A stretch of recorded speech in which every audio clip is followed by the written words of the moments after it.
Ladies and gentlemen, mesdames, messieurs, bonjour, Quay, hi, Quay. It's a pleasure today to have one of the most well-known promoter in the city. If you have not been following him on the social network, it's because you probably don't really go out downtown to see like the most known artist in the world. It was one of them that was making sure that Quebecers were able to enjoy the music of those artists. Ladies and gentlemen, it's a pleasure to be able to spend the next 40 minutes with, he's a superstar in himself. Is first of all, the CEO of Rickey event. Yes, ladies and gentlemen, is also one of the most known promoters in the city. Signore e signori, accolgono un nipote dall'Italia, Riccardo Delli, a.k.a. Rickey D, ladies and gentlemen. Thank you very much. I couldn't have asked for a better introduction than that. Rickey D, for what you have accomplished in your entire career, this introduction was not too much. And as I ask all my guests, how are you doing today with this quarantine, curfew? How is it for you? How is it going? Well, you know, it's the same for many other people out here. We're surviving day by day. We're living through the grace of God. God has blessed those that are still living and continue to live. And we can only look forward to tomorrow. And that's about it. Man, how has it been for you? Because we know you're very active, very busy. Have you been canceling any of the shows that you were supposed to have during 2020? How was it for you? Was it a difficult year?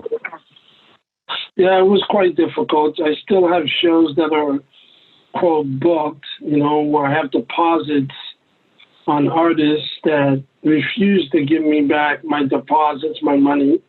No. Because they look at it as COVID being an act of God, when God got nothing to do with COVID. Yeah. You know, it has to do with just being a disease. But in the contracts, were there any clauses that were like protecting you? It's called, protecting them. It's called force majeure. And force majeure. Force majeure, is yeah. In English or in French, it's the same thing. They use it.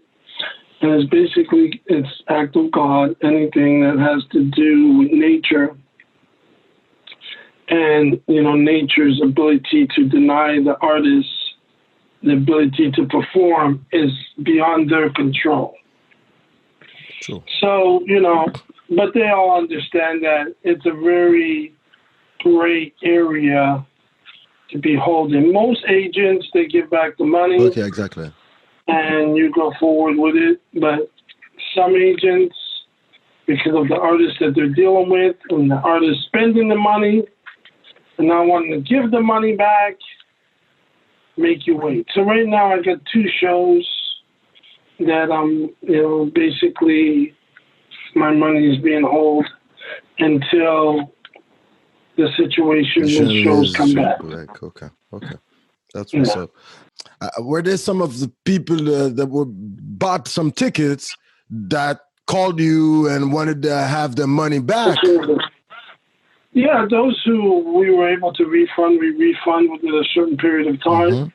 The refunds don't go forever, you know, but those who came to us within a 3-month, 4-month period, you guys were right. We were able to reimburse them out of pocket. But, you know, if you took more than that, then your money's gone. Okay, but as we can see, you're still smiling. You're a very positive person. So, which means, hey, we're going to work from here. Rickey D, for those that have never heard of you, probably because they've never been in Montreal downtown. Let's get to know you. You were born in Montreal? Exactly. That's where I was born. I was born and raised in Montreal in an English area called Little Burgundy. Yes. Which is right in the heart of downtown Montreal. I grew up at a time when French wasn't considered to be as important as it is today. Comment il est ton français? Est-ce que tu comprends le français quand même? Comprends un peu. Okay. I'm one of those guys who should have went to Toronto or New York back in the day. Maybe I'd be a lot more successful than I am today. But my love of Montreal and my love of my family and my people kept me here longer than I should have been. But I'm not mad. I enjoy myself, and I enjoy the beauty of both languages. I enjoy it, and So I started off doing hip hop shows when I was before you start doing hip hop shows. Your backgrounds. We know that your dad, that's why in the introduction, we're like talking to the people watching the show in Italian, because we have been searching and we ended up knowing that your dad was from Italy and your mom from the Caribbean. That's amazing. Capisce Italiano? No, unfortunately not. I'm not good with my languages. My kids are, though. Okay. My daughter speaks 4 languages, and my son speaks 3. Yes. My wife speaks 3. Unfortunately, I only speak 1 and a bit.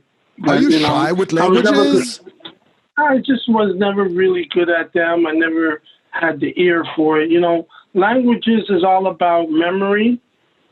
And it's all about having a good ear in order to hear what the person is saying. Yes. And I just didn't have it, and because I didn't grow up in the language, back then, if I would have went to French immersion, when I was going to English school, you would have heard a different Rickey today. But still, nonetheless, people love me because I am what I am. Because you've been participating in the building of the city, in the construction of this society. So, hey, Rickey, your children now, they speak French, fluent in both languages. Hey, you still have to catch up. The next interview with Rickey is going to be in French. Ouais, ça va être en français, Rickey. Okay. Now, Rickey, we will work on that. How was it for you to grow up in a neighborhood where you had like one parent that was from the Caribbean, more like tanned, and you had like a father that was from Italy?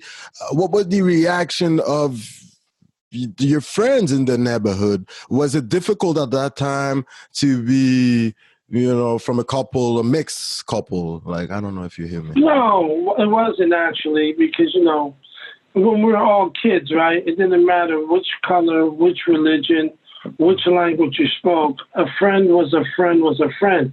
And everybody wanted to play with each other because they wanted to play. So regardless if you were black, white, mixed, Chinese. Was it because you were in Little Burgundy? Yeah, Little Burgundy was a part of that. First of all, if you know the history of Little Burgundy, it's the first black community in Montreal.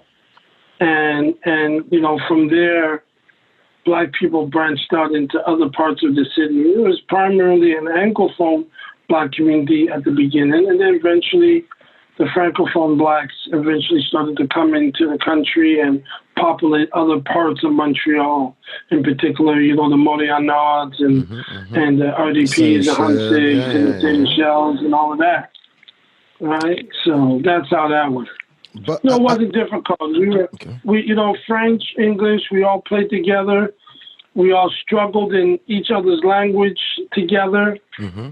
Some got better at other languages than others.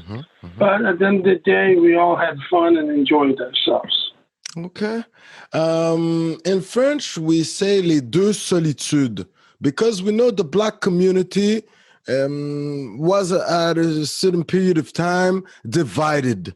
What was the tension between the Black Francophone community and the Anglophone Black community? Well,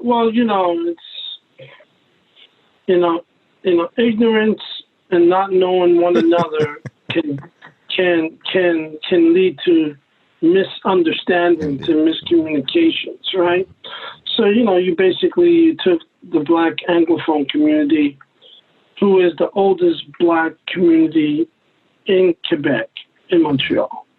You have people who came here from the beginning of 1900s, or even before that. If you take the Nova Scotian Blacks who came up here from Nova Scotia, who came here from slavery times in the U.S. through Harriet Tubman and the Underground Railroad. So there's some of the oldest Black, communities in Canada. And then you had the Anglophone Blacks that came in. They came in, in the late 40s, 50s. Where were they from? From the USA, the United States? No, they were from countries like the Jamaica, Barbados. Okay. These places. Some of them came in through a program called the National Domestic Act. What happened is after World War II, white people got rich, and they didn't want to clean toilets anymore or do the dirty work. So they had to bring people from bring abroad. People in. Right. So they brought Black people in from the Caribbean because they spoke English at that time, because English was the dominant language in Quebec at that moment. And these people came and started cleaning the houses of those people who made money through World War II, and came back and didn't want to do those, menial jobs. Yeah. those low-level jobs, right? Low-level jobs, Right, low-level jobs, right? So the Blacks came in, and they were the first ones to come in. They built their own community centers. Yeah, the Black Negro Community Center. It was demolished in 2014, 16, I think, couple years ago. And Mr. Farkas was saying we should get together, the Black community of Montreal, and try to fund to be able to construct a Black community center in Montreal. What are your thoughts on that, Rickey? Well, the Negro Community Center needs to be rebuilt because reconstruct. Whether it's English or French, both. It represents the first Black community center here in Montreal. So it has a historical significance to all Black people, not just, to the Anglophones, yes, but also to the Francophones, because it shows that Black people have been in this province in some sort of organized fashion in terms of an association where they had their own building, which was pretty much unheard of in those days, because it was very hard for Black ownership, home ownership, building ownerships, and so forth, that we had something that we can call our own. In a time when, you didn't have government programs to give you money to support, to build a building and all that. Those times they didn't exist, right? Money was raised through fundraising, through activities in order to do it. So it has a symbolic and cultural significance to the Black community in general. When you talk about cultural heritage, music was very important too in Little Burgundy. Some of the nicest jazz musicians were from or living in Little Burgundy. When you were growing up, Were you aware of the cultural background of Little Burgundy? Of course. Oh, yeah. As a young boy, I used to go and tap dance in front of this bar called Rockhead's Paradise. I was 5 years old, and my uncle used to take me down to the corner of De La Montagne and St. Antoine, where the Bell Center is across the street. They just built big condos at the corner there. Yeah. Well, there used to be a bar there, a famous bar called Rockhead's Paradise, that came about in the 1940s. And it was created by a Jamaican man named Rufus Rockheads, who opened this bar, and this bar was the premier black live entertainment bar in Canada. What's this guy's name? Rufus. Rufus, yeah. Rockheads. Rufus, R-U-F-U-S. Yeah. Rockheads. Nice, amazing. They actually have a street named after him down there. Small one, but still. Still, okay. So it was this is where guys like. Did you know? And a lot of people, I don't even think Michael might have known this, Michael Farkas, but Sammy Davis Jr. During the Great Depression, late 30s, 40s, came to Montreal and lived for a couple of years. Him and his uncle and his father performing at the various, because Montreal at that time, when you looked at racism in the world, it wasn't heaven in a way. It was a heaven. Even though there was a lot of racism here, it wasn't as heavy, because the French Canadian, the Quebecois, they themselves were being discriminated upon. By the English, by the Anglophone, the white Anglophone community. And because of that, they tend to be not as racist themselves. Okay. Because they themselves felt the sting of racism through these people. Why do you think it's difficult for our premier to recognize that there is systemic racism in the province when we know that Quebecers themselves have been facing discrimination, systemic discrimination since the Lord Durham report, which means why do you think the Premier, François Legault, is still refusing to recognize that there is a systemic racism in the province, Rickey? Well, it has. You have to realize, right? There can only be so many people in the line. How do you expect Quebec to turn around and recognize this when they see themselves as being discriminated upon by the institutions that exist in Canada? So in order to do that, it would open up a Pandora box where they would have to check themselves and see that they are doing to us what their masters have done to them. They have become the new master.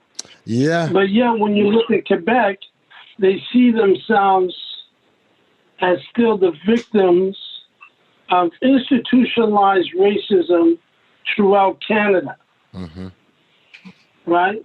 They feel if they go to Ontario or other provinces, they will not get the same respect. Aren't they right, though? But are they right to feel this way in this big Anglophone, community? Is it justified? Well, racism is not justified irregardless. Institutionalized racism has to be stripped down on every ethnicity, whether you're a white Quebecer with the name Tremblay, or you're a black person with the name Daly. It's not. Well said. Well said. It's not acceptable here. It's not acceptable in Ontario. It's not acceptable in BC. It's not acceptable anywhere. Yeah. And the only way you're going to have everybody playing on the same level field in terms of playing basketball together is to recognize each other and what they're for.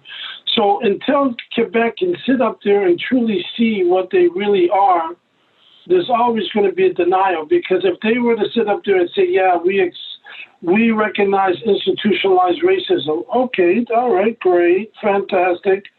So what are you doing about the oppression of those people who speak English within a province, who have historical right to the province just as much as you do? How do you resolve that without now thinking that you're going to have to dial back certain laws and regulations that protect the Francophone person and their right to have things in their language? Yeah. You see, and it's a very slippery slope. So he knows that. He's not stupid. He knows if he goes and admits to that, it opens a Pandora box of very complex questions, and it forces him and those like him in order to deal with hypocrisy of who they are. So they don't do it. Sometimes it's the better. Oppressor the one that's being oppressed, that becomes the oppressor. L'oppressé qui devient oppresseur. To a certain degree, yes. So, how is he going to turn around and do that, right? He can't do that. That's what makes it complicated for him. Because you're not just dealing. You see, in Quebec, you're not just dealing with white people.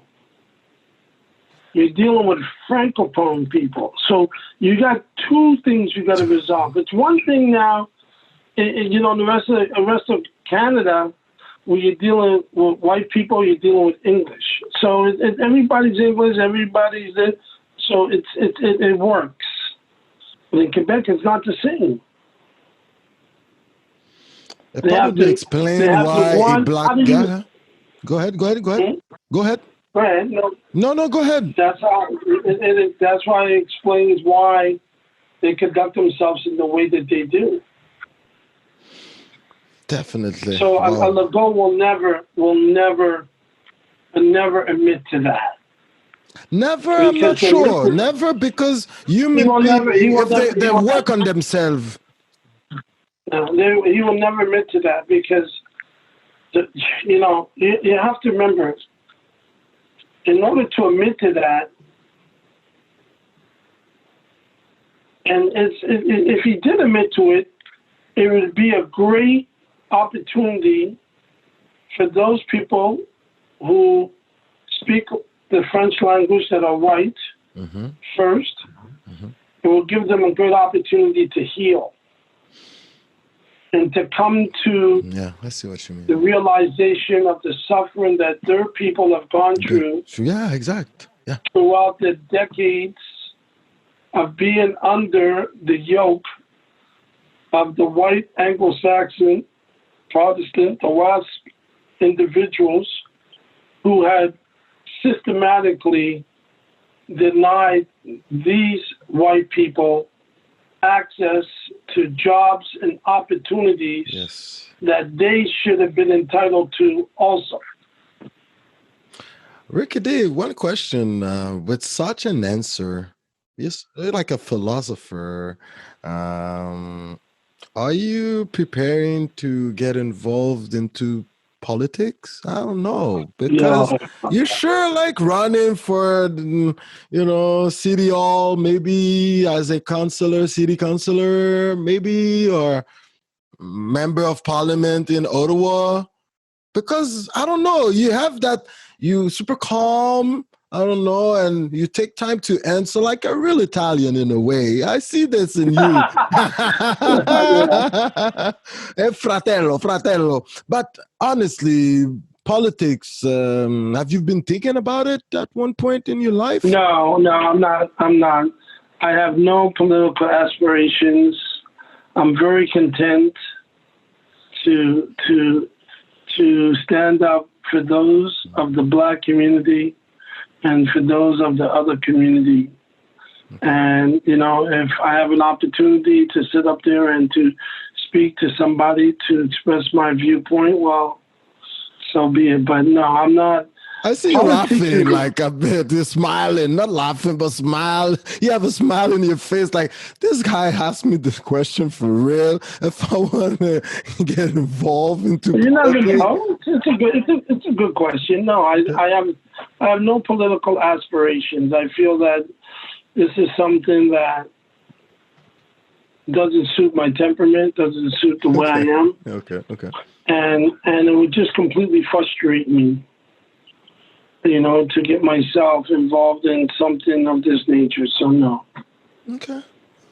We're gonna take this answer for now, but maybe we know Rickey, they always have surprises for us. So maybe I'd like to see you because you're very frank when you talk. You don't direct to the point. So hey, we need people like you in politics now. Okay. To know, you're growing up in a neighborhood where music is very important, culture is very important, and at that time you're trying so hard, but you can't really sing. Like around 10, 12 years old, you're not as a good dancer as your friends are. You're not a DJ, but you have friends that are DJs. How'd you start in the music industry and to become one of the most known promoter in the city? Like, tell us, because you're growing up in Little Burgundy in the projects, what we call HLM in French, les habitations à loyer modique. And from there, your parents, they've been taking you many times to the United States. You were fortunate enough to travel, across the border. And by going to the United States, you were like, okay, I should maybe one day, get involved maybe in the hip hop movement. Tell us a little bit more about this. You pretty much said it all for me. I was growing up as a teenager, who was, had a deep love for music, in particular Black music, and hip hop at that time was something new coming into Canada. That guys like myself going and visiting my family in New York City and going down there for Labor Day in these times got, to hear some of the top guys and DJs and MCs and radio show announcers in New York and fell in love with the music, the culture, and everything that had to come with it. Me, along with, hundreds of other, individuals, whether they were break dancers, rappers, DJs, promoters, graffers, people who are, graffiti, people who just loved the music, were fans, loved all of that. We just eventually got together, and there was people before me who had the, who inspired me and gave some me names, maybe. One of the folk that from a promoter's perspective, people like the Keith and Karens, Fitz and Fabian, Gary T. Yeah, Gary T. These were some of the guys who were holding it down at that time. Fitz? Fitz and Fabian. I said Fitz and Fabian already. These are some of the guys who were holding it down. And then, from a DJ perspective, you had guys like Spec 2, you had Wizard of Oz, you had DJ Dr. Jam, you had Butcher T, who was super iconic at that time. You know, there was a lot of people. And then from a performer, you had guys like the Almighty Flight, you had break dancers like Propel, rappers like Wavy One, DJ Ray. Okay. You know, there was a lot of people who were, you know, instrumental in bringing it up. I just happened to know that I wanted to be a part of it, and because of that, I chose something that, you know, a lot of them didn't want to choose. You know, everybody wanted to be a star, but me, I just, you know, wanted to be involved. But that's your character a bit, you know, personality. My friend, yeah. Without show business, it's show business. Without the show, there's no business, and without the business, there's no show. So remember that. That's well said. Because do you remember the first party that you're gonna organize in a club? Maybe it's because your dad used to take you on the La Montagne, maybe because the 12:30. Actually, wasn't my dad that used to take me. If you would have heard me properly, it was my uncle. I didn't grow up with my father, you know. Back then in the 60s, Italians and blacks used to hang together. They used to go to the dance halls and parties. At that time, Italian people were looked upon as the other blacks. Right? You know, remember the term white really applied pretty much to those from France, from Britain, from the Netherlands. You know, it didn't Northern apply Europe. to Greece. It didn't apply to Greeks, Italians, you know, Spanish. They're the Africans of Europe. At that time, in a way. They were the other whites. They weren't considered to be white at that time. The only reason why they ended up becoming part of the white community is because of the color of their skin was closer to them than anybody else. So eventually, as the decades passed, they became considered to be more white people, but they're not white people. But at that time, that's what it was. So I grew up not with my father. He wasn't involved in my life at that moment. You know what I mean? I grew up, my uncles took me out, they immersed me, my uncles from my mother's side.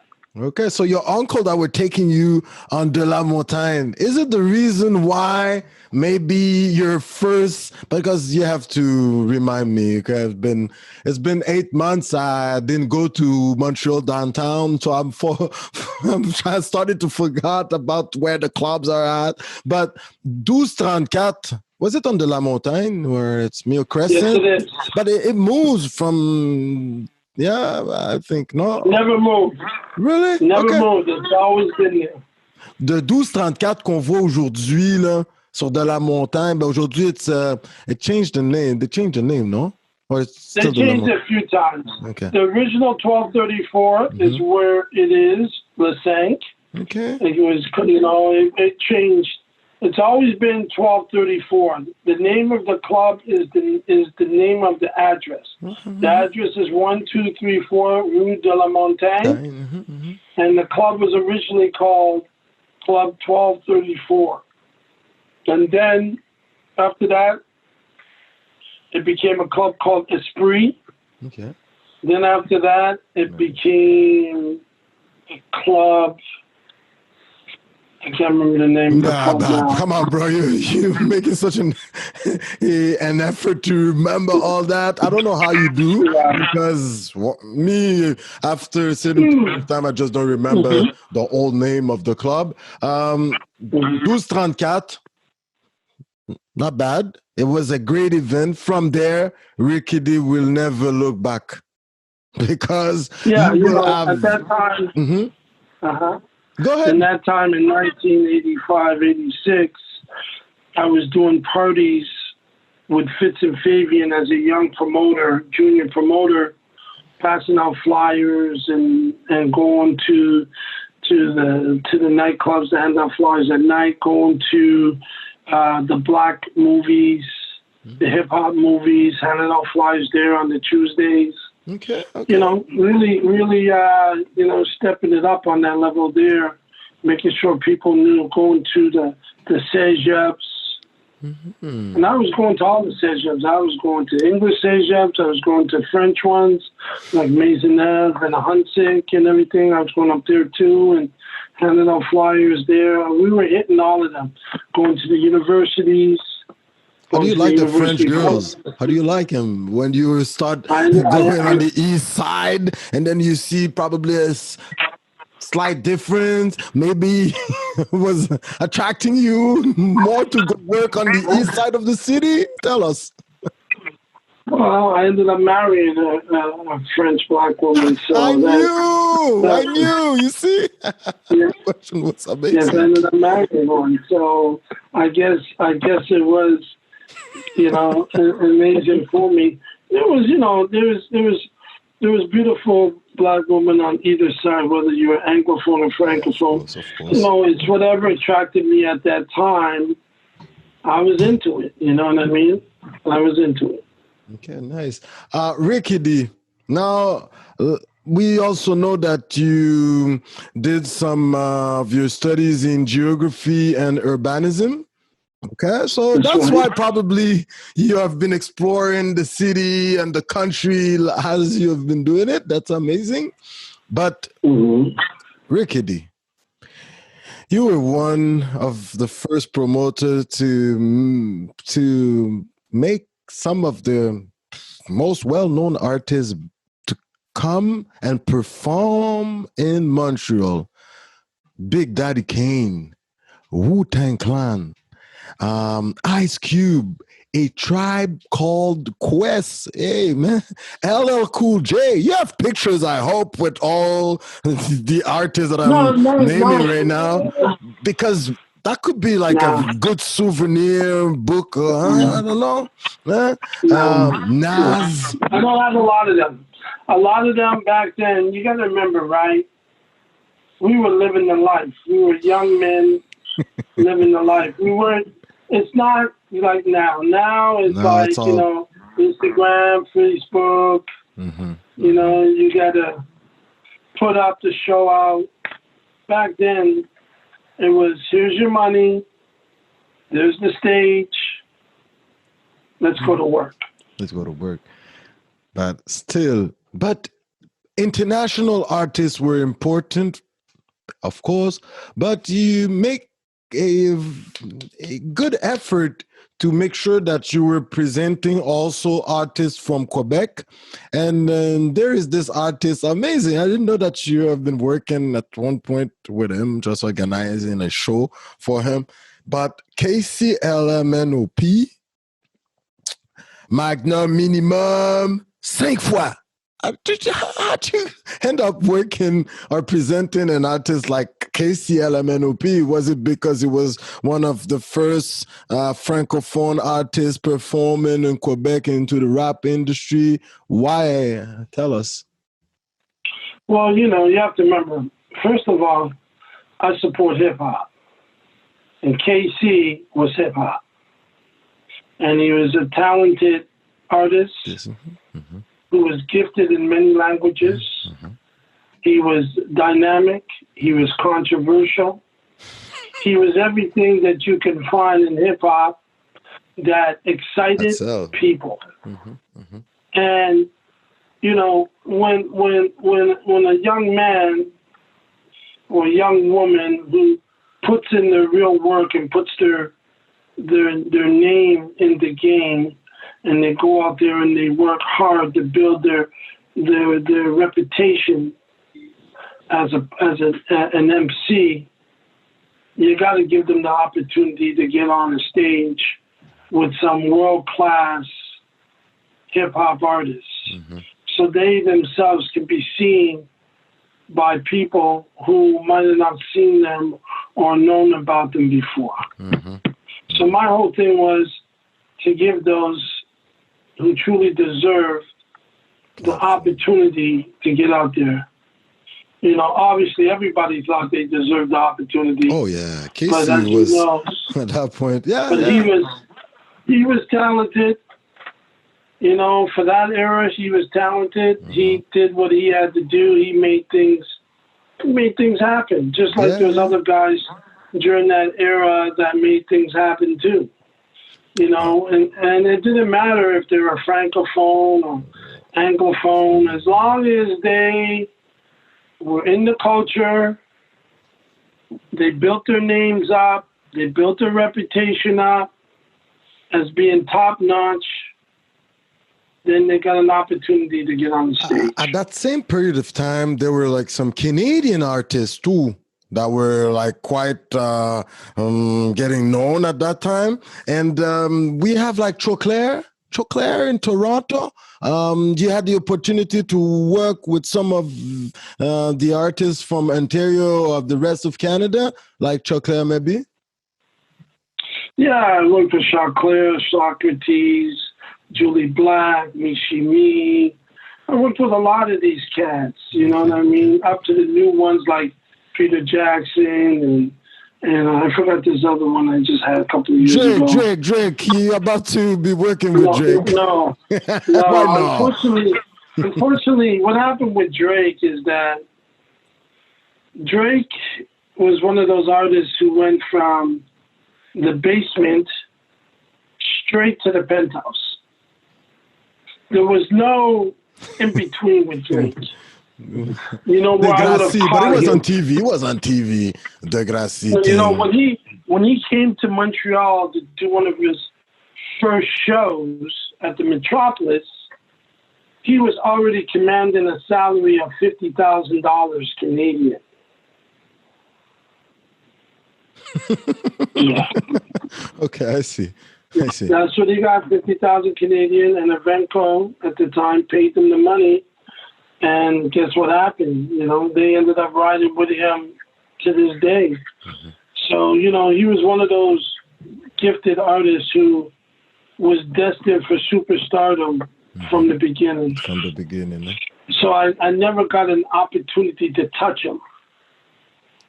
You, Rickey D, that touched the Fugees, Wyclef, Lauryn Hill, got some Praz, well, Public Enemy. Imagine, come on. Yeah, I don't know. Drake is Drake, but in the hip hop, history, Public Enemy remained Public Enemy. Do you remember when you had that show? Public Enemy at Rialto, and you had to go. Was it the Public Enemy? I don't know, but something happened. The show took place at one point. They took them from the border. They bring them to the show. The police was making sure to take them back at the border just to make sure that there was no riot in the city. Rickey D, you have been accomplishing things that could have put the city on fire, like the Notorious B.I.G. That was something too. You went all the way to Plattsburgh to try to convince him to come, even though his whole crew was stopped at the border because they had like some of them criminal cases. Rickey D, I don't know, Drake, you haven't touched him? Yeah, but hey, you have talked one-on-one with Biggie Small. I don't know. I don't regret that. That's just the nature of the business.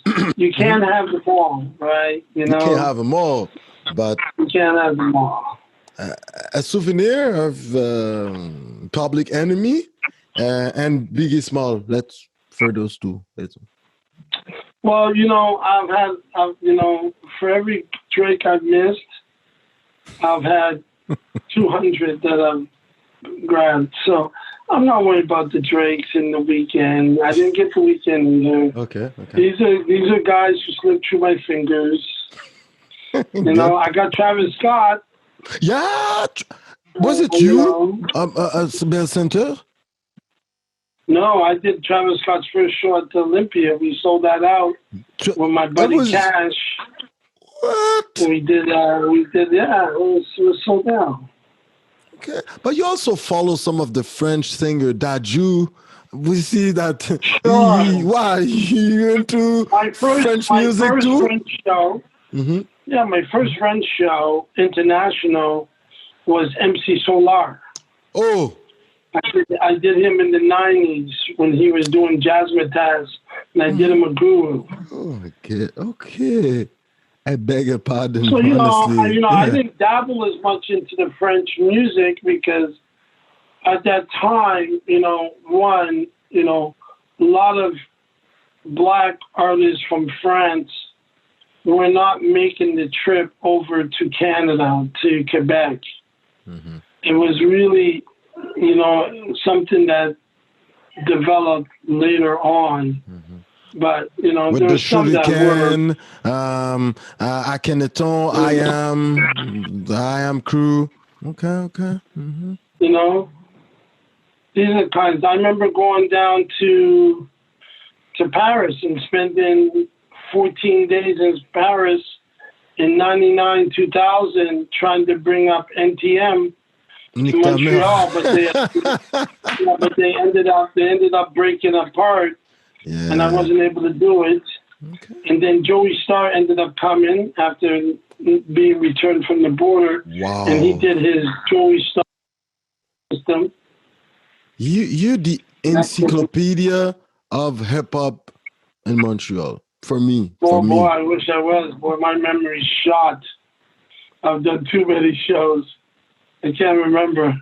But it's amazing. But that's why we're having you on our show, because ça va rester pour la postérité. Oh yeah, c'est incroyable ce qu'on apprend là.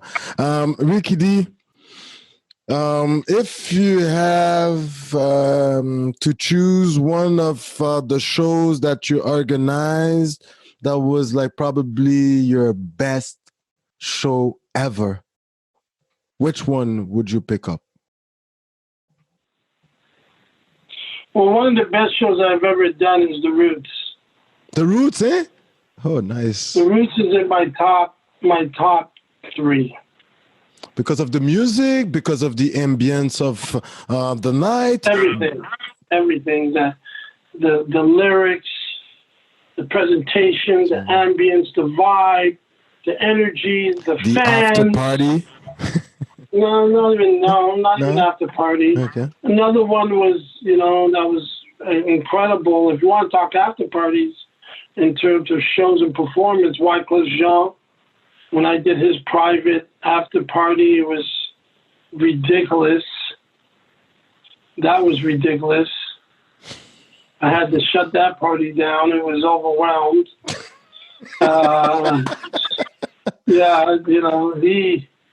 He tore that place up. Lord have mercy. The chief, the chief of the police department in Montreal, he had your phone number at one point, because when the city was start to, he used to call you, yo, Rickey, tonight, yo, let's cancel this party. I don't know. Was there a regular contact with the municipal administration? Well, the police always kept close tabs on those people that they needed to know. I've had conversations with them throughout the years, dealing with them in order to get some of these shows to happen. Mm-hmm. Sometimes they would tell me to shut the parties down. I wouldn't. Problems would happen. Sometimes I would, but most of the time I didn't, because, I was just as, wild as the kids that were in hip hop. I was from that era. So, some people say to me, when a youngster, a teenager, would break into the back doors of my shows, and they would get upset, and I would say to them, "Don't get upset, because I was that same guy trying to break in too." When I was a kid. Yeah. So I'm not upset at all. There's times, like there was a time a little while ago, I was doing Juicy J, and there's some kids from Burgundy, and one of those kids was K Goons, and he was with a whole bunch of guys, and all the white people from the Corona were very nervous. The black security was nervous. because they were trying to break in the place. Nice. Yeah. Right? And they wanted to call the cops, and they wanted to do this, right? And they didn't know how to handle it. So I said, it was my show. So I said, you know what? Let me go talk to them. So I go talk to them. So I'm kicking it with them. They know who I am. They're excited I'm even talking to them. You have a lot of respect down the street, Rickey D. Like, you only talk. I remember the first time I see you, like, real in person, you know, I could touch you that time, you know, and it was at Gala Dynasty. And man, the respect, everyone wants to talk to you, everyone wants to touch you, everyone wants to take a picture with you because you represent like this big brother, like, because as you said, without you guys, the hip-hop industry today is kind of dead because they don't have the memory of all the, you know, past or the shows that took place in the city. So Rickey D, when you see the youngsters giving you, paying, you know, that tribute to you, respect, even you were laureate of Black History Month in 2015, that's the recognition of the work you did. You know what? I've always appreciated. Those are some of the highlights of my life. Other than having my children, when then wasn't my wife, but eventually became my wife. Mm-hmm. Okay. You know, that's another highlight of my life. Those awards, you know, accumulated in the hard work and the perseverance and the sweat equity that I put into the business, that, you know, my community, which was more important than me getting any other awards, because my community turned around and recognized me for what I've done, well, regardless if it was hip-hop or Black music, right? Because I've done more than just hip-hop.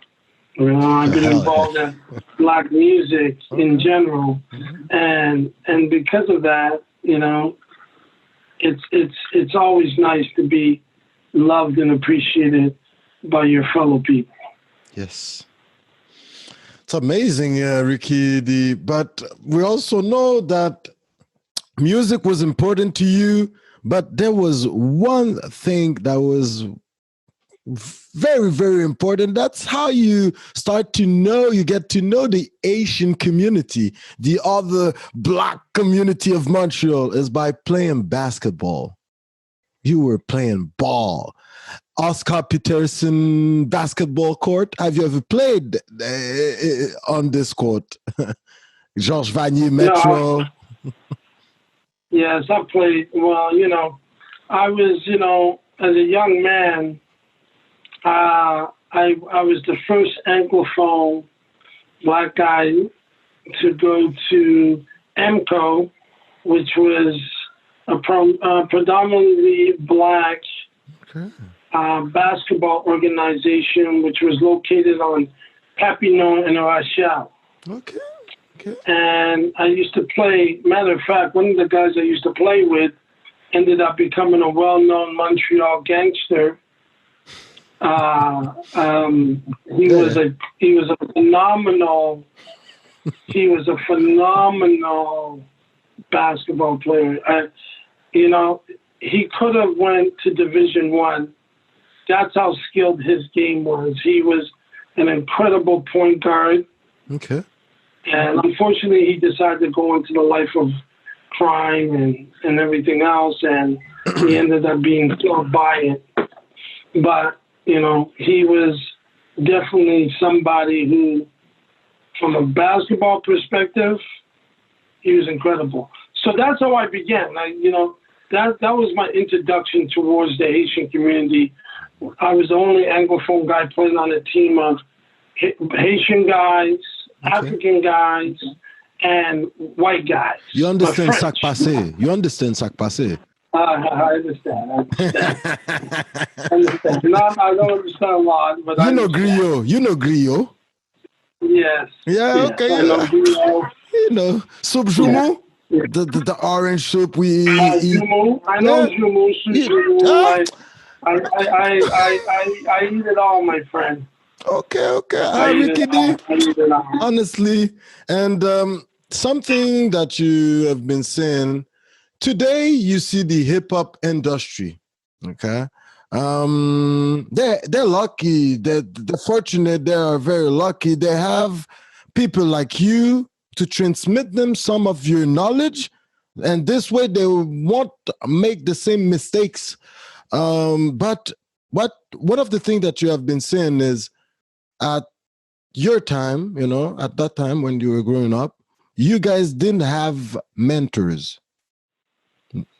No one that could have tell you what to do, how to do it. And today, people like me, the youngsters, those are younger, they can talk to you. Like today, I'm learning so much. It's like you transmitting some of your connaissance, knowledge to me. That's amazing. Like, I'm going to make sure this will never be lost because I'm teaching in high schools and make sure that the kids, they know the history. Like, I learned a lot today. Rickey D, not having mentors, and today seeing you as a mentor. What does it do to you? How do you feel? Well, I'm humbled by it, mentorship is so important because it allows us to teach the younger generation not only the success of our careers, but the failures of our careers. And by doing so, it gives them an opportunity to rise to a higher level. So, Rickey D, tes remerciements. The entire nation is watching this interview. So maybe the last few words are just to thank the people in French. Ah ouais donc. I saved it for you till the end. Merci tout le monde. Merci beaucoup. Rickey D, merci. Like I said to all my guests, in the Innu community, they say Chinash Kumitin. In the Algonquin community, they say Miigwech. And in the natives of the area of Montreal, they do say Nyawen. So Rickey D, merci beaucoup. Yes, we are, sharing the knowledge. So Rickey D, messieurs, dames, nous étions, oui, avec l'un des promoteurs les plus connus à Montréal. Yes, we were with one of the most known promoter in the city. I deeply recommend you to follow him on the social network and also RickeyDEvents.com. Ladies and gentlemen, is the encyclopedia of hip-hop in Quebec. So, see next time, Coconut Podcast. Nyawen, merci. Bye-bye.